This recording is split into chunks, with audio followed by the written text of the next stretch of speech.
Hello everyone. In the last video, we have seen some problems on Fourier transforms. Okay. Now we have also proved several properties of the Fourier transforms, and you must have noticed that while proving one of the property, we have used this whatever now I am going to state one observation. Okay, so the Fourier transform of e raised to IAX, this can be plus or minus IAX fx of this alpha is given by f of alpha plus or minus a. Okay, so if we try to calculate what is the Fourier transform of this by the Fourier transform formula, it is 1 upon root of 2 pi integral from minus infinity to infinity this function e raised to IAX. Okay, let us we can take together plus or minus into f of x into e raised to I alpha x dx.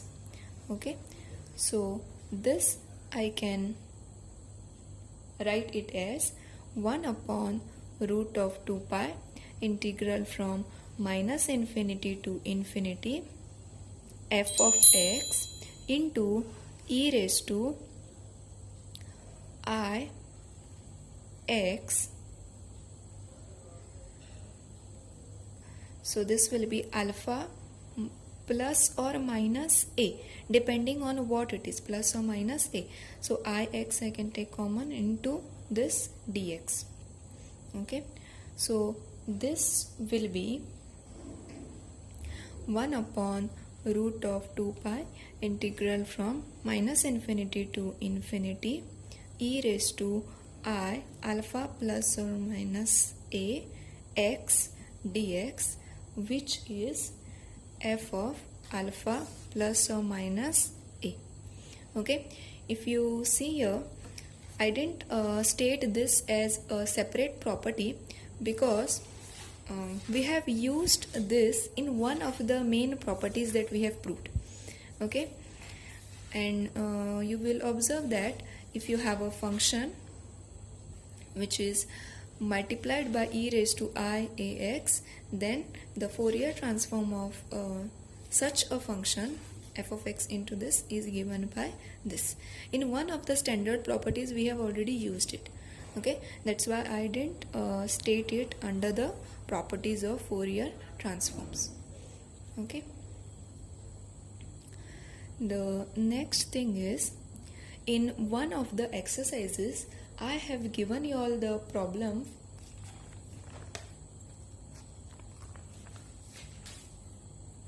find the Fourier transform of the function f of x, where the f of x is given by a minus mod x when mod x is less than a, and it is 0 when mod x is strictly greater than a. Okay, I want to modify this question, and further to this, after finding the Fourier transform, evaluate the integral, evaluate the integral from 0 to infinity sin t by t the whole square dt.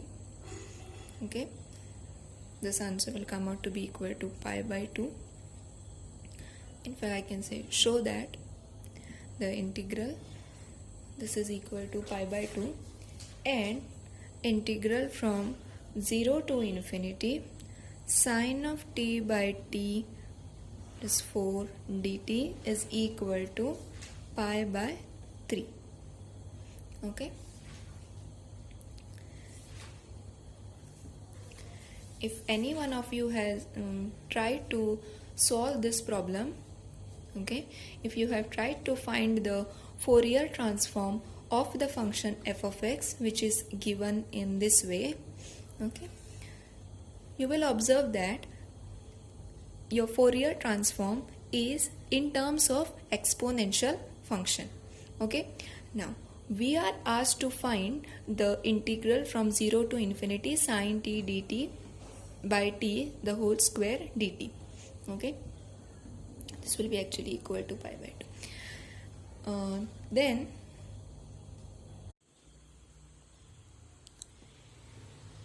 if you find the Fourier transform of this function, the answer will be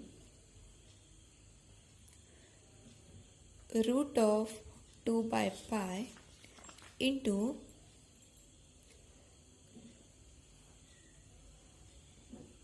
something with the alpha square 1 minus,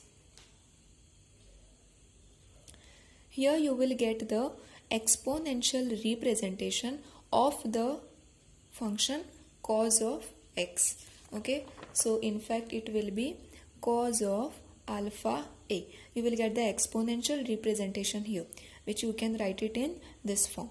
Okay, so this will be the Fourier transform of the given function. So that is our f of alpha. We want to show that integral from 0 to infinity, this integral is equal to pi by 2 and this integral is equal to pi by 3.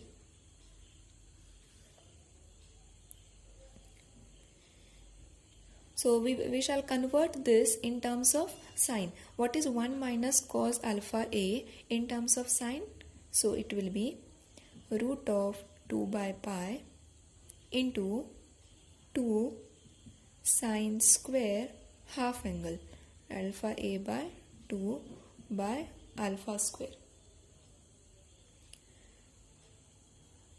So this will be a f of alpha. Okay, we want to evaluate integral from 0 to infinity sine of t by t whole square dt. Okay, so if I write this in the inverse Fourier transform formula, f of x will be 1 upon root of 2 pi integral from minus infinity to infinity whatever is f alpha, which is this 2 root of 2 by pi into sine square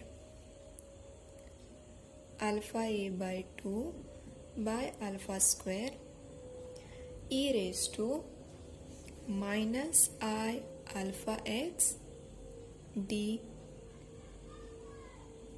alpha. Yes, so what do we want? Sine of t by t the whole square dt.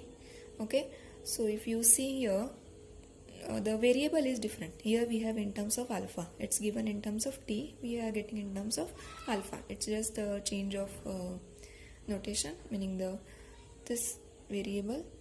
Okay, so if we put a equal to 2, if we put a equal to 2 and x equal to 0, what we will get? We will get 1 upon this root 2 will get cancelled, so 2 upon pi integral from minus infinity to infinity. A is equal to 2, so it will be sine square of alpha by alpha square into d alpha, which is equal to f of x. But at 0, what is f of 0? As per the definition, f of 0 will be here, and a is equal to 2. So 2 minus 0 at 0, f of x is nothing but a. So f of 0 will be equal to 2.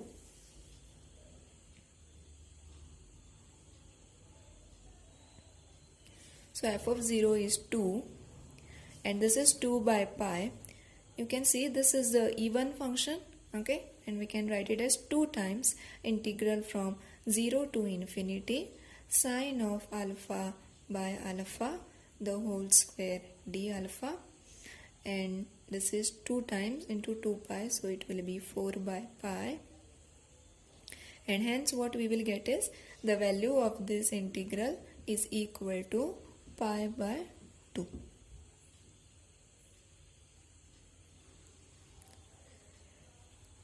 On the other hand, we want to evaluate this integral as well. Okay, so this is nothing but the square of this. Okay, if we take this, it's the square of this. Okay, this is a f alpha. In this f alpha, if we put a equal to 0 and a equal to 2 and x equal to 0, we will get the desired thing. And we will have to do f alpha square. Okay, and we have in one of the previous videos we have seen the relation, something called as Parseval's relation.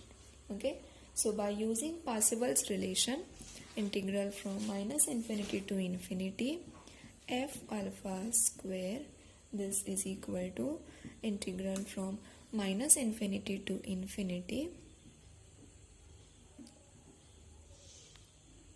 whatever the variable is. Okay, so this we have already seen. So by using this, what we will get is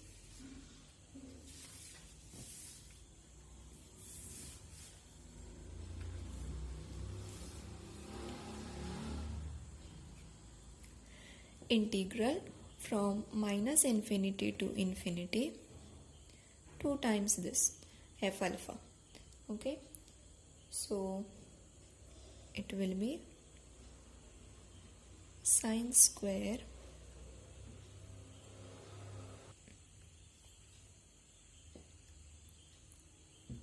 alpha a by 2 divided by alpha square, this square, into that constant, this square. So it will be 4 into 2 by pi. Okay, so and on the other hand, integral from minus infinity to infinity a minus mod x, this square dx.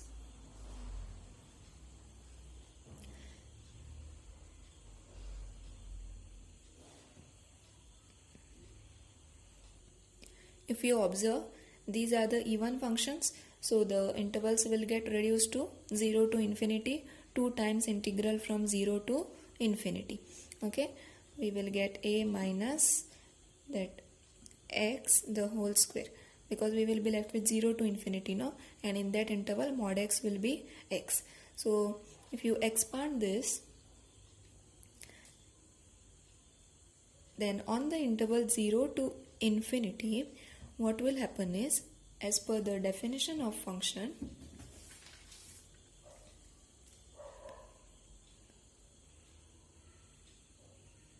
we will be left with only the interval 0 to a, because on the rest of it, it is equal to 0. The function is equal to 0. So here the interval will become integral from 0 to a, and once you evaluate that, and similarly when we simplify this and write it, at certain stage we will have to put a equal to 2. Okay, and then easily you will observe that the value of this integral, which is asked in the question, okay, this is equal to pi by 3.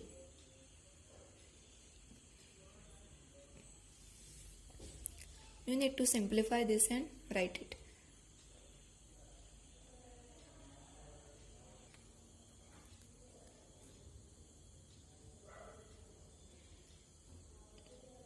Now, while doing the properties, or even sometimes in proving the theorems, you all must have observed that if we have two integral signs, okay, that means two variables of integration, sometimes I have changed the variable interval of integration or the order of integration.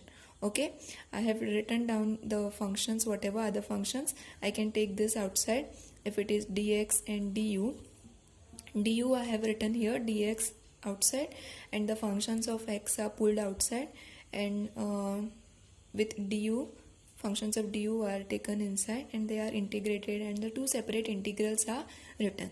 Okay, now whenever we do this, it is not true that always such a thing is permitted. Okay, now in convolution theorem, when I used such a thing, I think I have reasoned it out there. Because f and g are absolutely integrable, the order of integration can be interchanged. Okay, but at several other places I must have not reasoned it out, but you understand that, you keep it in your mind that whenever we want to change the order of integration, it is not simply that because I want to take du inside, dx outside, I can write it any way I want. There are certain conditions which are to be satisfied, and only under those conditions these things are permitted. Okay, now whenever we define the Fourier transforms, even the Fourier integrals, we have taken some conditions. Okay, and in that one of the conditions were this: it is absolutely integrable. Okay, when I say this class of functions, the functions which satisfy this property, they will belong to one class called as the Lebesgue integrable functions, class of Lebesgue integrable functions. Okay, on any interval, or in this case it's minus infinity to infinity. Okay, if I is the interval, it belongs to the class of Lebesgue integrable functions, and on this space all these things are permitted. That is, if the function satisfies certain qualities, some nice properties, then the interchange of order of integration is permitted. Okay, so you note that whenever we have done the change in order of integration and all, it is always true that those nice conditions were satisfied, even though we have not listed it out because we are not too much into the analysis. Okay, what is important for us is only the theorem or the formula. Okay, so this you keep it in your mind, and because they were belonging to this space and all those nice conditions are holding, we can do all these changes. Okay, and this is called as the class of Lebesgue integrable functions.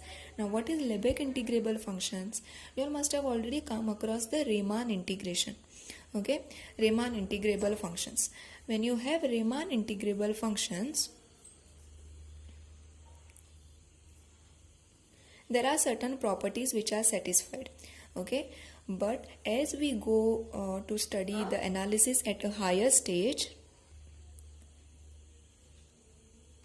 the requirements cannot be achieved just by using the properties of Riemann integration. Okay, and therefore an extension of Riemann integration is needed, and that is called as the Lebesgue integral. Okay, you all might learn about this in detail in the major theory paper that completely deals with the Lebesgue integrals. Okay, one more thing is to be noted. Whenever the Leibniz rule is applied, if you have the finite limit here, if the limit points the integration here, it is from the finite values, then you very well know the statement of the Leibniz formula. Okay, then the next thing is, if you have some variable a of x, a function of x, then also you have seen the Leibniz rule formula. Okay, but in this chapter we were dealing with the interval which is of the form 0 to infinity, or maybe from some finite number to infinity, and at such points the Leibniz rule was applied. Again, when we apply Leibniz rule for such improper integrals, okay, there are certain conditions which are needed to apply it. Okay, and it is true that for all the places wherever we have applied the Leibniz rule for the improper integrals, those nice conditions were satisfied, and hence we could use the Leibniz formula and evaluate the integral. Okay, in general, any function if you take or try to evaluate it under this integral, okay, it's integral from 0 to infinity, and then apply the Leibniz rule, it will not be true. Okay, but only under certain conditions it can be applied to this improper integrals. Because these things were not mentioned in the video, wherever they were used, I mentioned it. And with this we finish with the topic of Fourier transforms and also the Fourier series.